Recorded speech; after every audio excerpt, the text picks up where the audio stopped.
पंतप्रधान नरेंद्र मोदी 17 फेब्रुवारीला मुंबई दौऱ्यावरती. फ्रान्सचे राष्ट्रपती इमॅन्युएल मॅक्रॉन यांच्या मुंबई दौऱ्याच्या पार्श्वभूमीवर मोदी मुंबईत इंडो फ्रेंच कल्चरल कार्यक्रम आणि लोकभवनाच्या भेटीसह एका सांस्कृतिक कार्यक्रमाला पंतप्रधान मोदी हजेरी लावणार. मुंबई महानगरपालिकेच्या स्थायी समितीसाठी भाजपकडून 3 नावांची चर्चा. ज्येष्ठ नगरसेवक प्रभाकर शिंदे, मकरंद नार्वेकर आणि हरीश बांदिवडेकर यांची नावं चर्चेत. मुंबई महानगरपालिकेच्या स्थायी समितीच्या अध्यक्षपदाची माळ कुणाच्या गळ्यात पडणार याची उत्सुकता. धुळे महानगरपालिकेवर भाजपची एकहाती सत्ता.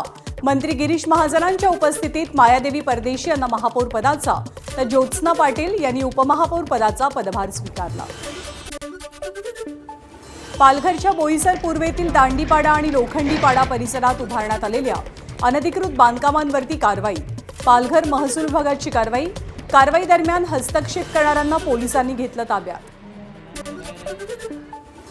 गडचिरोलीच्या अहेरीमध्ये माजी जिल्हा परिषद अध्यक्ष अजय कणकणवाड यांना दुहेरी धक्का. अवैध बहुमजली इमारत नगरपंचायतीकडनं भुईसपाट.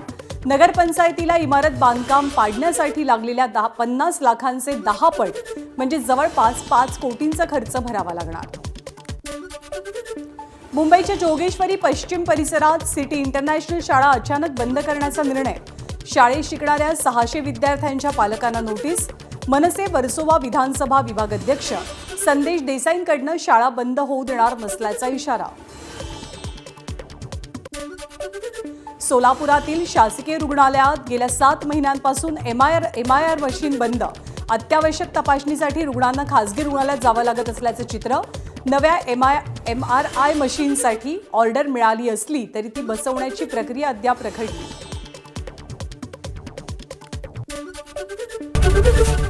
एबीपी माझा, उघडा डोळे बघा नीट.